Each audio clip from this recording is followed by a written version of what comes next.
Hello दोस्तों, स्वागत है आप सभी का। इस कुंडली का विश्लेषण मैंने कुछ दिन पहले किया हुआ था, लेकिन अब बात यहाँ पे मेडिकल एस्ट्रोलॉजी की है, इसीलिए आज जो मैं डिस्कस करूंगा वो कंप्लीटली मेडिकल एस्ट्रोलॉजी के ऊपर होगा। बाकी का विश्लेषण आप पुराने वीडियो में देख सकते हैं, जो आई बटन पे आपको मिल जाएगा।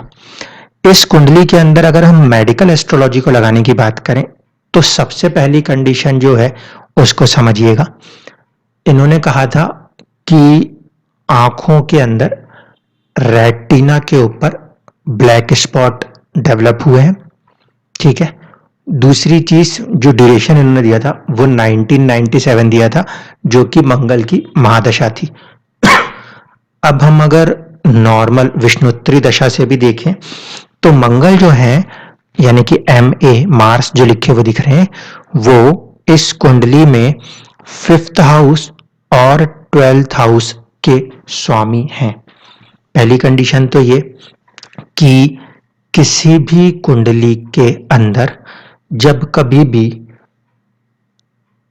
12th हाउस, 2nd हाउस या 7th हाउस इनकी स्वामी, फिर से रिपीट कर रहा हूं, 12th हाउस, 2nd हाउस या फिर 7th हाउस या इनके स्वामी जो होते हैं उनकी दशाएं चलती हैं तो हॉस्पिटल आने जाने शुरू हो सकते हैं।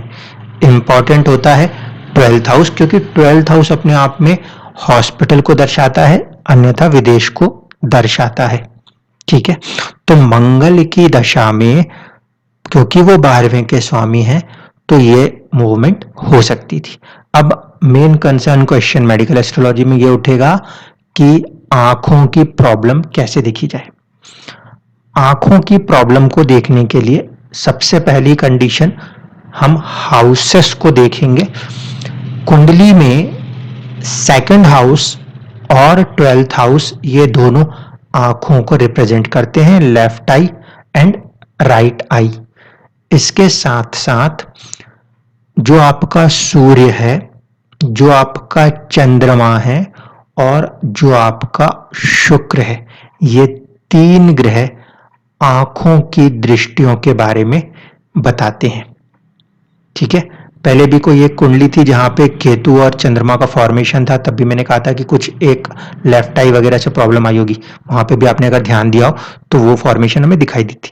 इस कुंडली में क्या हो रहा है देखिए, इस कुंडली के अंदर सूर्य तो भाग्य भाव के स्वामी है, भाग्य में बैठे हैं, ये सेफ साइड है, लेकिन सूर्य के आगे पीछे 2 पापी ग्रह मौजूद हैं। किस्मत का भाव जो है 9वां भाव, जहां 5 नंबर लिखे हैं, जहां सूर्य SU लिखे हुए दिख रहे हैं, उसके आगे पीछे शनि और मंगल राहु जैसे ग्रहों के होने के कारण इस फॉर्मेशन को कहा जाता है पापकत्री। तो सूर्य पापकत्री में है लेकिन अपनी राशि में होकर फिर भी सेफ है, बहुत ज्यादा डिस्टरबेंसेस तो नहीं दे रहे, हल्की फुल्की परेशानी जरूर दे देंगे। सूर्य के आगे गुरु और बुध हैं, ये एक प्लस पॉइंट है। सूर्य के पीछे मंगल राहु है, तो ये आप दूसरे योगों के तौर पे देख सकते हो। अब मेन कंसर्न क्वेश्चन जो है, सूर्य सेफ है लेकिन चंद्रमा और शुक्र की स्थिति को देखिए। चंद्रमा पे आने से पहले शुक्र की स्थिति को समझ लीजिए। इन्होंने ये भी कहा कि 2018 के आसपास डाइवोर्स भी हुआ है, यानी कि कहीं ना कहीं इस कुंडली में शुक्र पीड़ित है। शुक्र बैठे हुए जो दिख रहे हैं वो हैं अपने खुद के भाव में 11th हाउस के अंदर बैठे हुए हैं और अपनी मूल त्रिकोण राशि में बैठे हैं, इसलिए ये वाली बात आपको देखने में नहीं समझ में आएगा कि वाइफ का कारक ग्रह और आंखों में दृष्टि का कारक ग्रह शुक्र पीड़ित कैसे हो गया। इसको समझने के लिए देखिए अब जो इनका डिटेल्स है उसमें आप ध्यान दीजिएगा। इनका जो शुक्र है, जो मैंने इसमें सबसे लास्ट में टच किया है, वो है शुक्र चित्रा नक्षत्र में बैठे हैं, मंगल के नक्षत्र में, और वो 3 डिग्री के हैं लिब्रा यानी कि तुला राशि में। अब आप जरा गुलिक की स्थिति को देखिए। गुलिक जो है इस कुंडली में वो 6 डिग्री पे बैठे हैं, नक्षत्र उनका स्वाति का है, राशि एग्जैक्टली लिब्रा यानी कि तुला राशि है। तो आप इस बात को यहां पे समझ सकते हो मैंने पहले भी कहा, गुलिक जो है वो माना जाता है शनि का पुत्र, और ये सबसे क्रूशियल प्लेनेट होता है। इवन कि बर्थ को रेक्टिफाई करना या बर्थ चार्ट को बनाते वक्त बहुत सारे लोग गुलिक काल को अलग से ही निकाल के रखते हैं। तो गुलिक का यहाँ जो जी के लिखा है, उस गुलिक का शुक्र के भाव में होना और साथ ही साथ शुक्र के साथ होना, अकेला बैठा हो भाव में तो उतना ज्यादा प्रॉब्लम नहीं है, वो भाव का स्वामी फिर भी परेशानी करता है, लेकिन यहाँ तो भाव के साथ साथ कारक शुक्र में लेके बैठा हुआ है, और जो डिफरेंस है वो बहुत ज्यादा नहीं है। 3 डिग्री के शुक्र, 6 डिग्री का गुलिक, मतलब कि तकरीबन 3 डिग्री का ही डिफरेंस है। अगर हम इस चीज को नवमांश में भी देखें तो बहुत अंतर नहीं आया, 0 और 1 डिग्री के आसपास होके उसको पीड़ित किए हुए है। तो आंखों की ज्योति, ध्यान रखिएगा, आंखों की ज्योति, आंखों के अंदर एक लिक्विडिटी वाला भी कंसेप्ट काम करेगा, उसके लिए शुक्र को इंपॉर्टेंस दी जाती है। फ्लूइड होता है आंख के अंदर, उसके लिए शुक्र को इंपॉर्टेंस दी जाती है। शुक्र गुलिक से पीड़ित है, शुक्र वाइफ का भी कारक है और आंखों में लिक्विड का भी कारक है। इसका पीड़ित होना अचानक से ऐसी चीजें देने में सक्षम है, एक बात। अब बात करूं चंद्रमा की। चंद्रमा इस कुंडली में बहुत ही बुरी तरह से पीड़ित है, लेकिन उसके साथ एक प्लस पॉइंट है। पहले देखिए कोई ग्रह पीड़ित कैसे होता है। दोबारा से चलते हैं हम और यहाँ पे पोजीशन को समझते हैं। चंद्रमा की पोजीशन को अगर हम देखेंगे तो हमें दिखाई देगा 6 डिग्री कैप्रिकॉन, कर्क राशि, और केतु की पोजीशन देखिए 5 डिग्री कैप्रिकॉन। केतु जो है वो चंद्रमा की तरफ बढ़ रहा है और ऑलमोस्ट चंद्रमा को ग्रसित करने जा रहा है। ठीक है, चंद्रमा जो है इस कुंडली में, मैंने पहले भी उस विश्लेषण में कहा था, ये कहीं ना कहीं श्रापित है, ये जहां बैठ गया उस जगह पे भी परेशानी जरूर लगाएगा। तो आंखों वाला भाव सेकंड हाउस है, उसके ऊपर भी बैठा हुआ है। दूसरी बात है कि चंद्रमा कारकत्व भी रखता है आंखों के लिए सूर्य के साथ साथ। सूर्य को हमने पापकत्री में देखा है, जबकि चंद्रमा केतु से बिल्कुल ग्रसित माना जा रहा है। केतु जैसा ग्रह जब कभी भी आपके जिस भी भाव में बैठेगा, उस भाव के साथ होने वाली बीमारियां रहस्यमय नेचर की होंगी, ये ध्यान रखिएगा। राहु और केतु, इनकी बीमारियां बहुत जल्दी उभर के सामने नहीं आती। Again, Ketu is a planet for detachment, okay. और इन्होंने ने जो बात कही है वो ये है कि रेटिना के अंदर ब्लैक स्पॉट आता है। अब रेटिना की, आंखों के अंदर जो पर्दा होता है जिसको रेटिना कहते हैं, उसमें 2-3 बीमारियां होती हैं। एक होता है पर्दों का झड़ना, जब पर्दे झड़ने लगते हैं ना तो आंखों के ऊपर जाने वाली जो रोशनी है वो इमेज को प्रॉपरली बना नहीं पाती, इसलिए प्रॉब्लम आती है, तो धीरे धीरे करके दिखना कम होता है। एक चीज होती है जो कि होती है ब्लैक स्पॉट्स। अब आप इसको ज्यादा बेहतर तरीके से जानते हो और डॉक्टर्स उसको अच्छे से बताएंगे कि क्या आपके केस में रेटिना का पर्दा झड़ रहा है या उसके पीछे कोई जो एक लिब्रिकेंट एरिया होता है या कुछ नसें जो है वो ड्राई अप हो रही हैं। अगर वो ड्राई अप हो रही होंगी तो भी ब्लैक स्पॉट क्रिएट हो रहा होगा। ठीक है, तो इन दोनों चीजों के कारण हम यहाँ पे ये कह सकते हैं कि हाँ, आपको ये परेशानियां हैं। अब मेन चीज आप समझ चुके, मंगल जो है वो आपके कुंडली में पंचम का, जो कि हेल्थ को ठीक करने का काम करता है, उसका स्वामी है, और साथ ही साथ आपके 12th हाउस जो बीमार करता है उसका भी स्वामी है। यहाँ पे हम मंगल को डायरेक्टली टच नहीं करके हनुमान जी की पूजा कर सकते हैं, पहली कंडीशन। दूसरी कंडीशन, चंद्रमा को फिर से देख लेते हैं। चंद्रमा सबसे पहले केतु से पीड़ित है, उसके बाद मंगल की दृष्टि है चंद्रमा के ऊपर। ठीक है, तीसरी बात, राहु की भी दृष्टि है चंद्रमा के ऊपर, सेकंड हाउस है वो, और उसके ऊपर मंगल और केतु की साझा दृष्टि है। तो लाइफ में कभी आंखों से जुड़ा हुआ ऑपरेशन भी हो सकता है। ठीक है, इस चीज को ध्यान रखिएगा।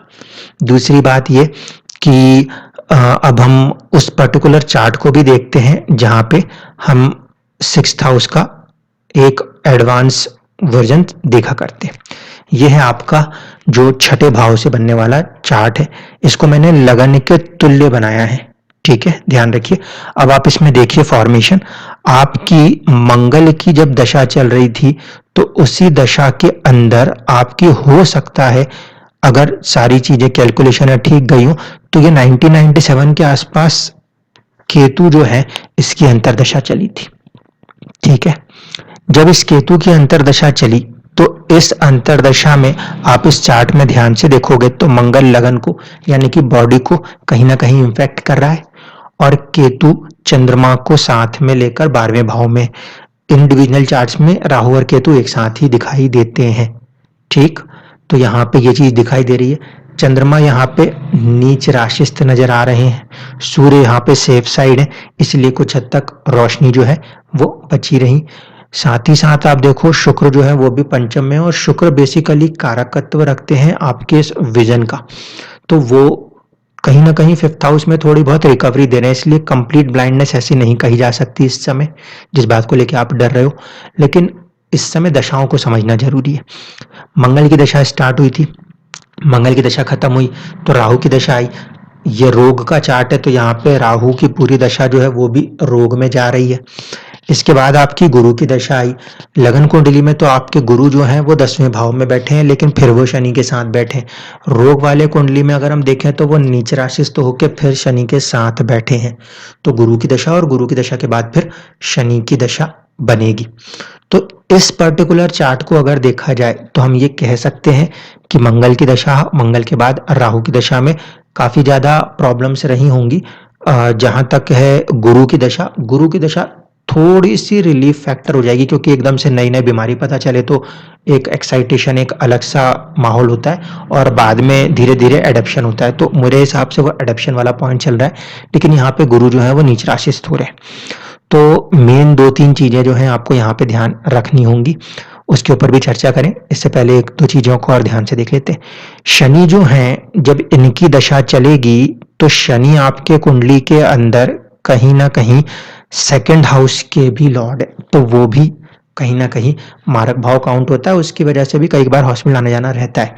तो मैं अभी ये इनकार नहीं कर सकता कि ट्रीटमेंट की वजह से हॉस्पिटल आना जाना बंद हो जाए, लेकिन हाँ, अभी आप गुरु की दशा में हो, गुरु की दशा के बाद शनि की दशा, शनि की दशा भी बहुत लंबी होती है, इतनी दशा तक अगर वो लेके वहां तक जा रहा है तो वो धीरे धीरे इम्पैक्ट करेगा, ये एक बात है।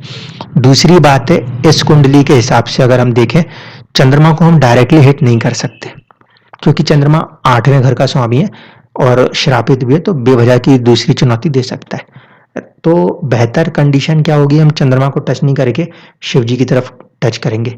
मंगल के लिए हनुमान जी और चंद्रमा के लिए शिव जी। केतु की शांति वाले जो भी उपाय होते हैं आप उसको यूज कर सकते हो। ये तो हो गया कि एस्ट्रोलॉजिकल एक कंसेप्ट या एस्पेक्ट, लेकिन कोई चीज होनी है तो वो होनी है, उस चीज को हम कंप्लीटली डिनायल नहीं करते। दूसरी चीज है कि सेकंड हाउस के साथ साथ मंगल राहु का फॉर्मेशन होना, और इसी में राहु की दृष्टि मंगल को पीड़ित कर रही है क्योंकि मंगल के साथ है, और साथ ही साथ 12वें भाव पर भी है, इसलिए दोनों आंखों के अंदर ये चुनौतियां देखने को मिली हैं। तो ये कुछ तो पहले उपाय होंगे, इसके बाद आप मेरे को व्हाट्सएप कर दीजिएगा, फिर अपन वहां पे चीजों को और डिस्कस कर लेंगे। दूसरी चीज, क्योंकि प्रॉब्लम रेटिना की है तो एक सलाह और दूंगा, वैसे तो आपके डॉक्टरों ने भी दी होगी, कि आप अनानास जो होता है, पाइनएप्पल, उसका यूटिलाइजेशन बढ़ाइए। रेटिना की प्रॉब्लम है तो अगर फ्लोटर्स की प्रॉब्लम हुई, जो रेटिना झड़ते हैं उसके कारण अगर ब्लैक स्पॉटिंग हो रही है, अगर वैसी कोई प्रॉब्लम हुई या कोई दूसरी भी ऐसी रेटिनल प्रॉब्लम है, तो उसके अंदर अनानास, पाइनएप्पल जो है वो सपोर्ट करता है। तो एक सर्टेन अमाउंट में आप उसको अपने डेली रूटीन के अंदर लेके आइएगा। इससे क्या होगा कि आपकी जो बीमारी चल रही है, ठीक है वो एक स्टेज तक तो है, लेकिन अगर रिक्वायर्ड केमिकल्स या जो कुछ भी बॉडी में मिनरल्स चाहिए वो आपको मिल जाते हैं, और उस कंडीशन में आपका रेटिना अभी जहां पर है वहां पे सस्टेन कर जाएगा, या तो वो रिकवर कर जाएगा। अगर रिकवर कर गया तो वेल एंड गुड पोजीशन है, जहां पर है वहां पे अगर सस्टेन भी कर जाते हैं लॉन्ग टर्म तक, तो भी जो आपका ये फियर फैक्टर है ना कि आगे जाके ऐसा कुछ ना हो, तो उसमें थोड़ी सी कमी आ जाएगी। गुरु जो है वो, क्योंकि हमने वहां पे नीच राशिस्थ होते हुए देख रहे हैं, और वैसे भी गुरु आपकी कुंडली में फर्स्ट हाउस के लॉर्ड है, शनि जो कि रोग कारक है उनके साथ जुड़े हुए हैं। शनि सेकंड हाउस आंखों से भी कहीं ना कहीं कनेक्ट करते हैं या स्नायु मंडल से भी कनेक्ट करते हैं, तो उससे जुड़े हुए काम हो रहे हैं। ऐसे परिस्थिति में विष्णु सहस्त्र नाम का भी आप इस्तेमाल कर सकते हो। तो आई होप कि अब आपको समझ में आया होगा। मेडिकल एस्ट्रोलॉजी नॉर्मल एस्ट्रोलॉजी से बिल्कुल अलग चलती है। यहाँ पे ग्रहों की स्थिति को समझना बहुत जरूरी हो जाता है। जैसे कि चंद्रमा यहाँ पे हुआ, चंद्रमा के साथ भाव गया है, तो सेकंड हाउस मुख का भी है, आंखों का भी है। उन चीजों को लेकर थोड़ा सा सतर्क रहना जरूरी है। ओवरऑल फॉर्मेशन में आप ये भी समझ गए होंगे कि आपके केस में भी गुलिक कहीं ना कहीं शुक्र को प्रभावित किए हुए है। शुक्र कारकत्व रखता है धन धान्य का, शुक्र कारकत्व रखता है मेल चार्ट में उनकी वाइफ के लिए, और शुक्र कहीं ना कहीं कारकत्व रखता है विलासिता का भी, आंखों की ज्योति का भी।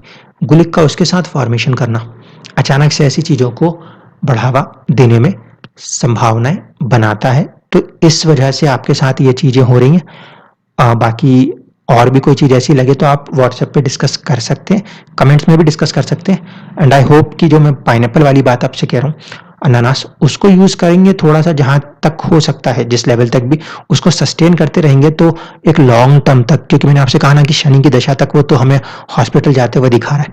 तो ऐसे स्थिति में चीजें अगर थोड़ी सी क्योर हो रही हैं, बैलेंस हो रही हैं, उस कंडीशन में हम आगे बढ़ रहे हैं, तो इतनी ज्यादा प्रॉब्लम जो है वो नहीं बढ़ेगी। जिस लेवल पर है वहीं पर रुक के कहीं ना कहीं हमें एक सपोर्ट बनता हुआ नजर आ सकता है। धन्यवाद।